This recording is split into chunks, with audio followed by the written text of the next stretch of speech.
अस्सलाम वालेकुम, मुझे कहते हैं मकबूल जाफ़र। आप देख रहे हैं नारा हक।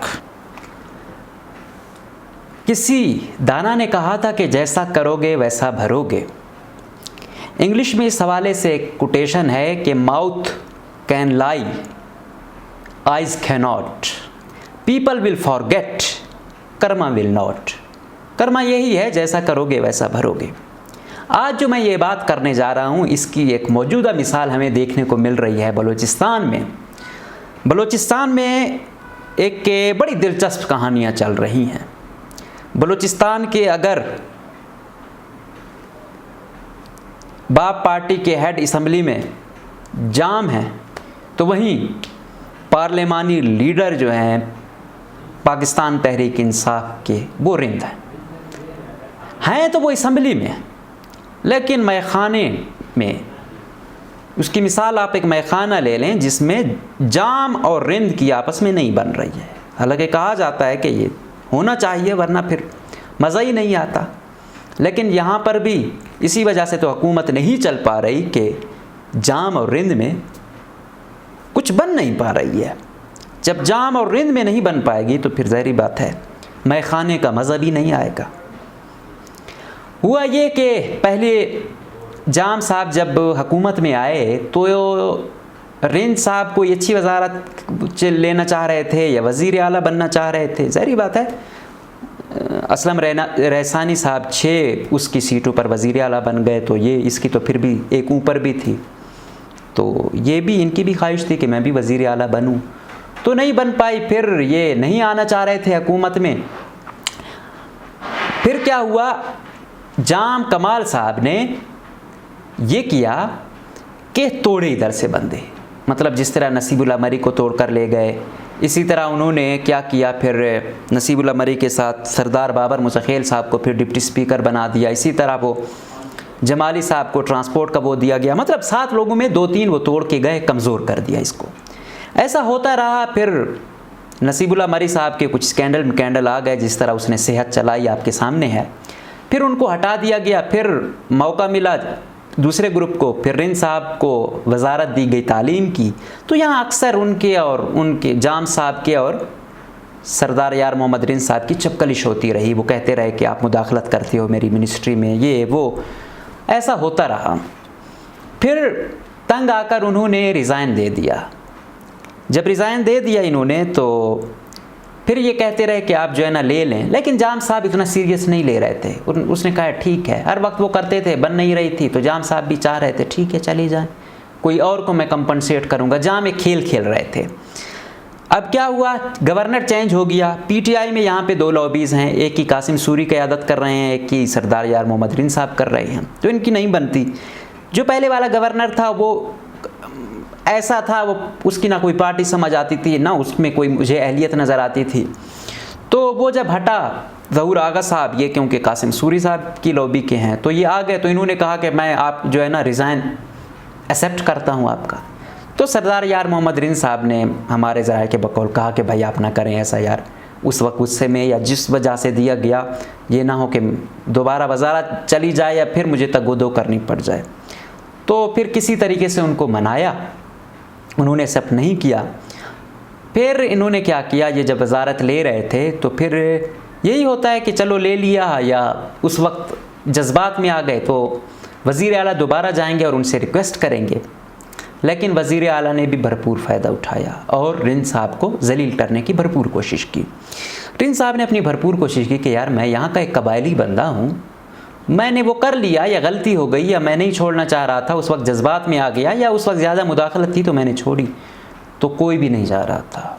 यकीन जानिए कि प्रेस कॉन्फ्रेंस कोई 8-9 की थी, वो रात के पता नहीं 12-1 बजे तक चली गई और कोई नहीं जा रहा था। फिर रिंद साहब ने इधर उधर से मिन्नत समाजत करके बाबर मुसखेल साहब चले गए, मरी साहब चले गए, बुगटी साहब चले गए, तो ये गोराम बुगटी साहब हो गए, नसीबुल्लाह मरी, मतलब 4-5 किसी तरीके से अरेंज करके फिर इन्होंने प्रेस कॉन्फ्रेंस की कि भाई हम इसको मनाने आए हैं, ये दोबारा ले लें, ये है वो है, जिस तरह होता है एक फॉर्मल वे है।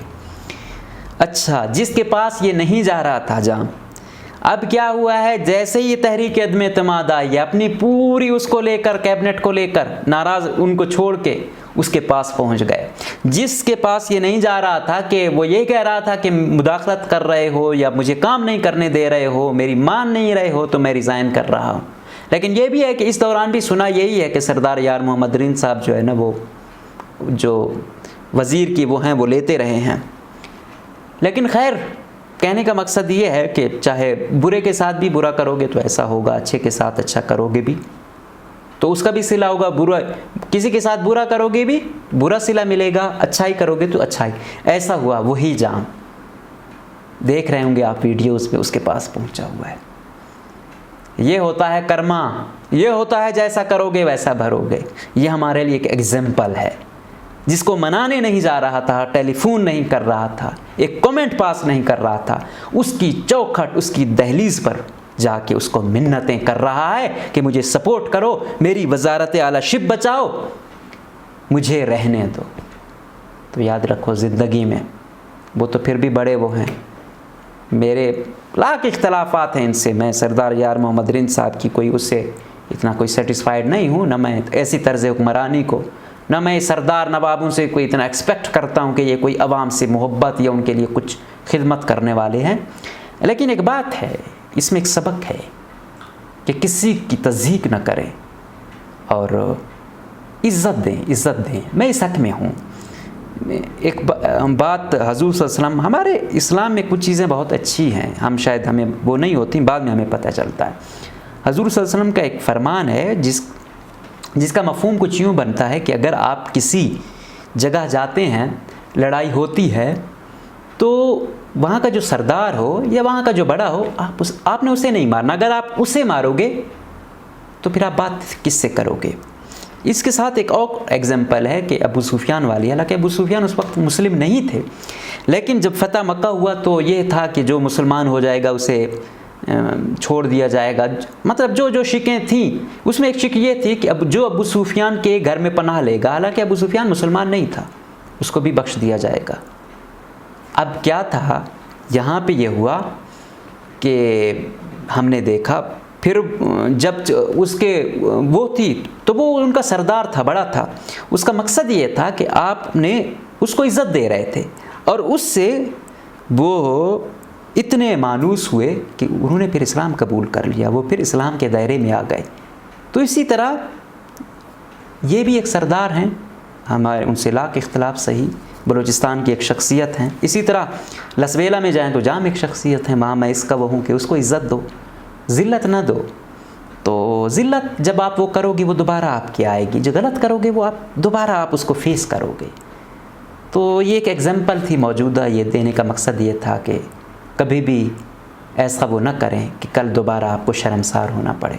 तो मैं उम्मीद करूँगा कि सरदार यार मोहम्मद रिंद साहब जो बड़े दावे करते हैं वो भी वो करेंगे। और सेक्रेटरीट में एक लोगों को गिला होता है कि इनकी एक फ़ोर्स है, भाई वो फ़ोर्स कौन उसे वो करे, तो वो सेक्रेटरीट को भी एक प्राइवेट घर ना बना लें। सेक्रेटरीट में पहले इतनी फ़ोर्स होती है, अपनी फ़ोर्स के लिए कोई अलहदा उनको बिठाएं, कहीं वो करें, उसकी वजह से भी काफ़ी खौफ व हिरास फैलता है। और नवाब और सरदार पे काफ़ी इल्ज़ामात भी लोग लगाते हैं कि ये लोग जो होते हैं क्राइम में मुलविस वो इनके साथ होते हैं। तो इसकी भी रिक्रूटमेंट होनी चाहिए कि आया इनके साथ ऐसे लोग हैं या नहीं हैं। तो ये तमाम चीज़ें हों तो तभी कुछ बेहतर हो सकता है। तो हम यही कहेंगे कि हमने देखा है वज़ेदार घरानों का ज़वाल, हमने सड़कों पर कई शाह ज़फ़र देखे हैं। तो आज जाम उरूज पर है, कल नीचे आएगा। जिस तरह कल वो उससे वज़ारत छिन गई तो लिफ्ट नहीं करा रहे थे, इसी तरह आज उनको मिली है, कल शायद वो भी किसी के साथ ऐसा सलूक करते होंगे। तो उनका भी गेलू का एक मशहूर किस्सा है कि उन्होंने भी गेलू को लिफ्ट नहीं कराई। आज उनके सामने आसिम कुर्द गेलू सबसे बड़ी एग्जाम्पल बने खड़े हैं। तो ये चीज़ें आती रहती हैं ज़िंदगी में। तो ये हम सब के लिए एक वो हैं कि किसी को हकीर न जाने। शायद इन्होंने भी कल आसिम कुर्द गेलू को हकीर जाना, आज वो उनकी सबसे बड़ी अपोजिशन कर रहे हैं। तो ये चीज़ें सबक आमूज़ हैं, इनसे हमें सबक लेना चाहिए। हमें दीजिएगा इजाज़त। अल्लाह हाफ़िज़।